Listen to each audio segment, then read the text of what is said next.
All right, welcome back to Politically Homeless. My name is Dave. Thanks for being over here. For those of you who leave weird comments like, it doesn't matter, who cares? All right, then why are you watching the video if it doesn't matter, right? And you don't care.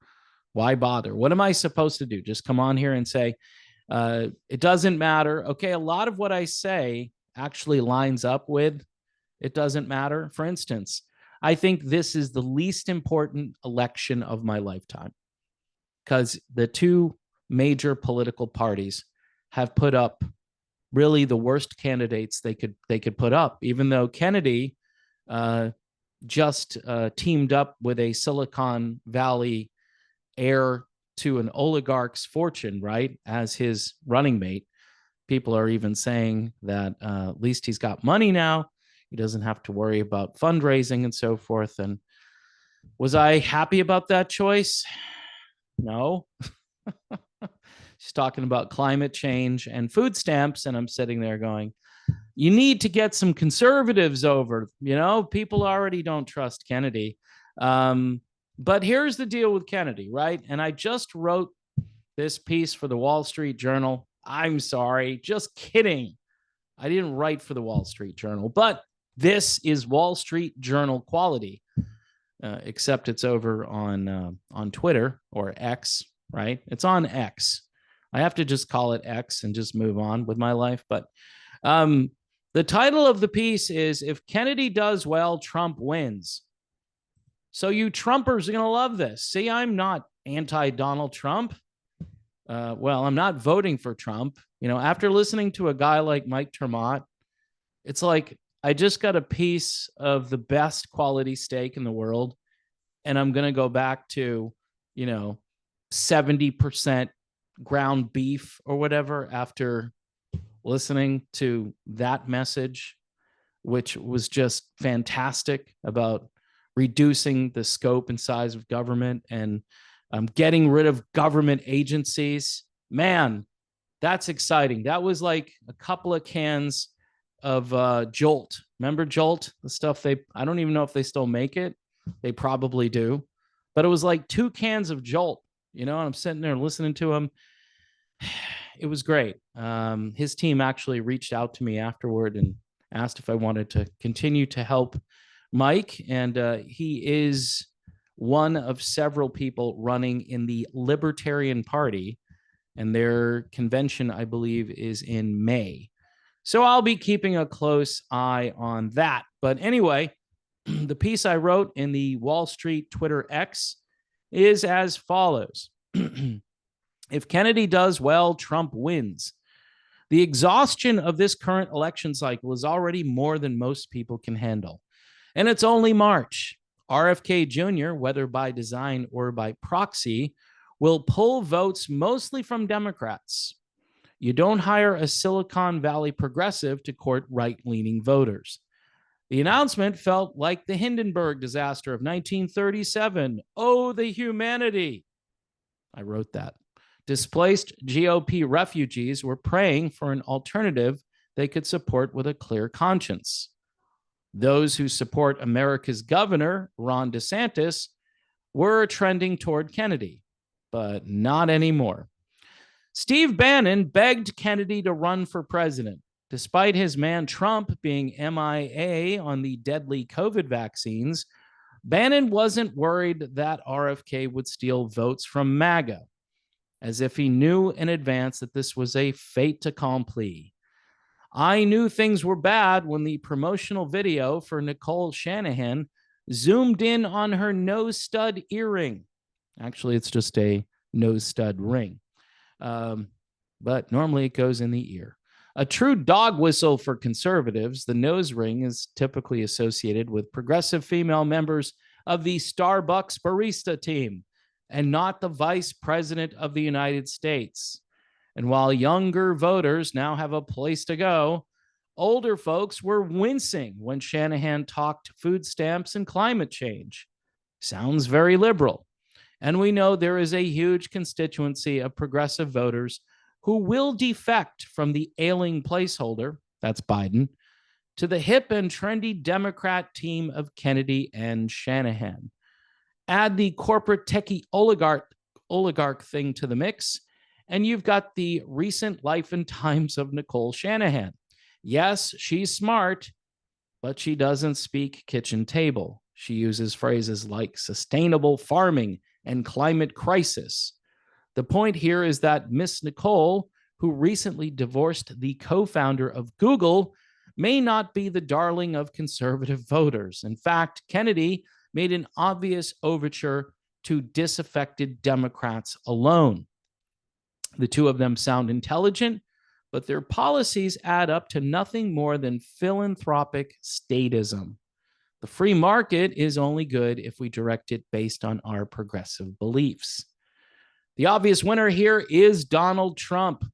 Kennedy helps Trump win. He takes votes mostly from Biden. The question is, was there a deal made so Bobby Kennedy would at some point serve in Trump's cabinet? And the other perk would be the campaign itself. RFK can talk about vaccines and other issues near and dear to his heart. Some lefties might actually see and hear the truth on these issues, which is a good thing. But not enough of them will defect from Biden to put Kennedy anywhere near the presidency. If this election is rigged, it was rigged by Trump, Kennedy, and Steve Bannon. Kennedy knew his presence would move the election toward Trump, and this is why the Democrats are fighting ballot access with every fiber of their being. You may even soon see the hashtags Stop Kennedy and Stop Trump. The media now has two targets to shoot at, meaning their revenue stream is secure through 2025 and beyond. And of course, if Trump does win, Robert F. Kennedy will be public enemy number one. And the rest of his life on planet Earth will be made into a living hell. That's me in the Wall Street Journal, otherwise known as X. I just think it's funny. Nobody else will think it's funny that I keep saying the Wall Street Journal. The point I'm trying to make here, folks, is that Kennedy helps Trump. And a lot of pundits kind of said this early on. People keep saying, oh, it's going to take from both. No, MAGA, whatever you think of MAGA, MAGA is very secure in their love for Donald Trump. They are not budging. You can't budge these people. Trump selling Bibles. What's wrong with Trump selling Bibles? Because he hasn't read one. Well, he could sell cars that he hasn't driven. Yeah, sure. The analogy just holds up really well.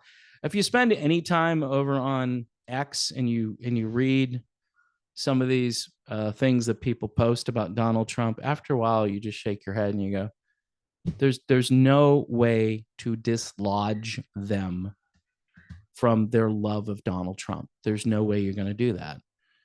And with Kennedy in the race and with Biden having some real problems right now,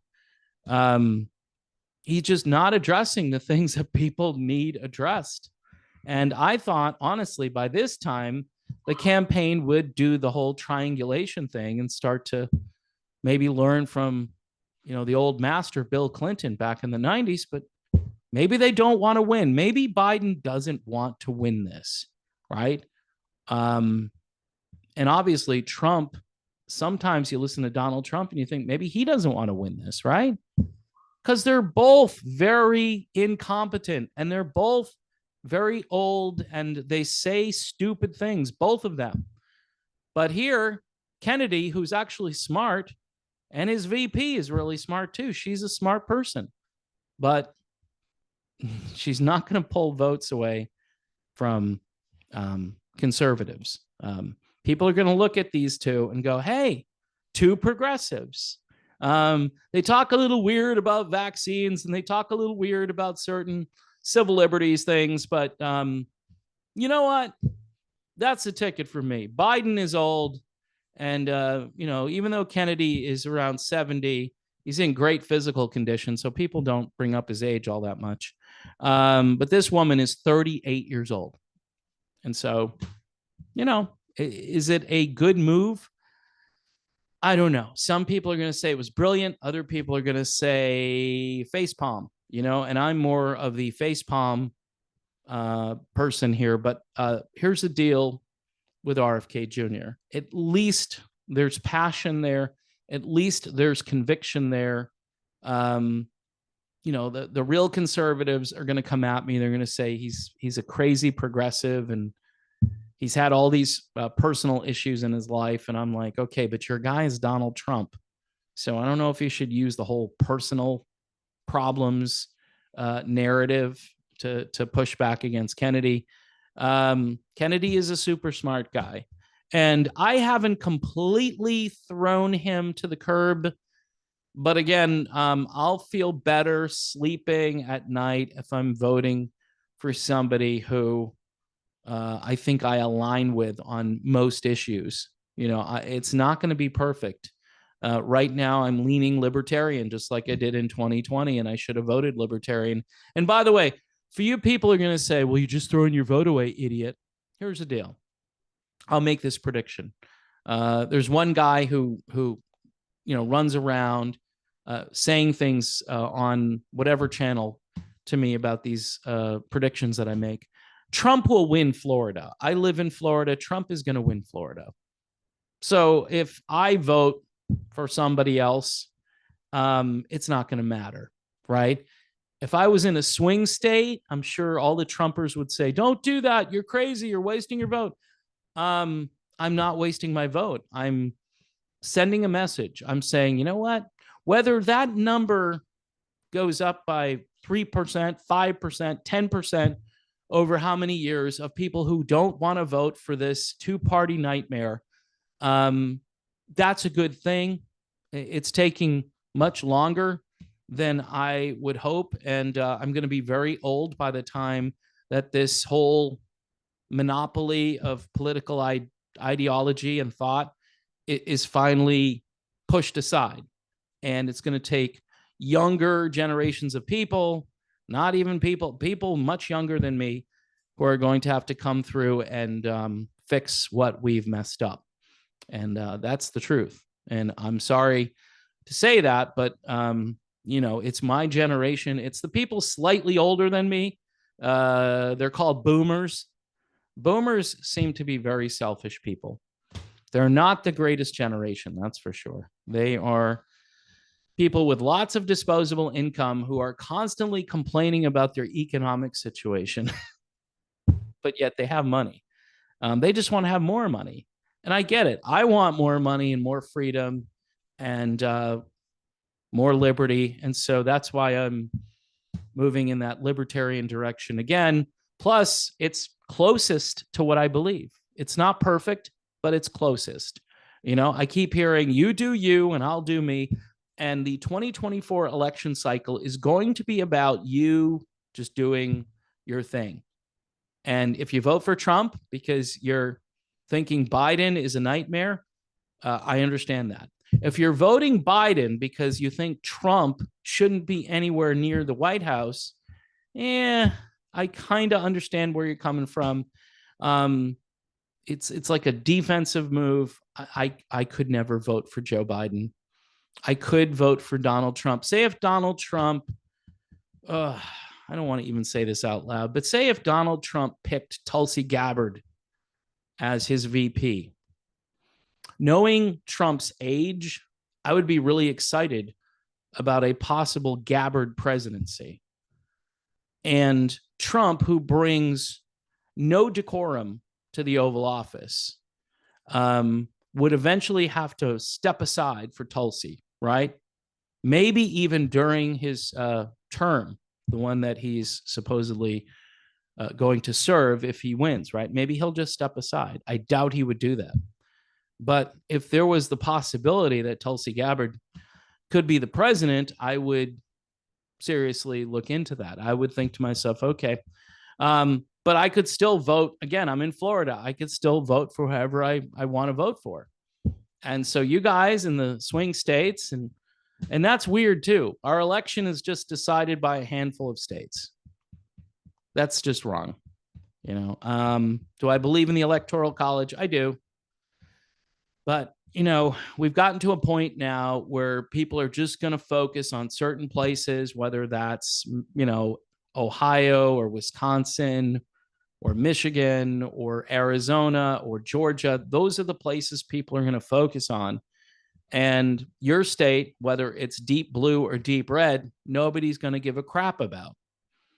And even though the popular vote, some people believe the popular vote should be the way this is all decided, that wouldn't be representative government. That's why you look at a map and you see all the counties and most of them are red. And then you see this concentration of blue around these large cities. And I tell you what, the large cities should not control what people get for their legislation out in the suburbs or way out in rural communities. It just doesn't make sense. It's representative government to have those counties winning, okay? But then you have how many electoral votes, and the population still has a lot of power.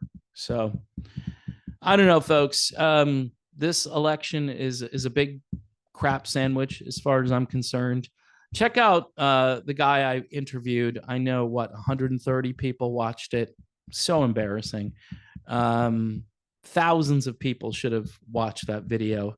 Here's a guy who's intelligent, who's got great ideas for the country. Even if you agree 80% of the time, it's better than Trump or Biden, right? To me, that's the way I look at it. And if you're in a state that it doesn't matter, or even if you're in a state that it does matter, vote your conscience.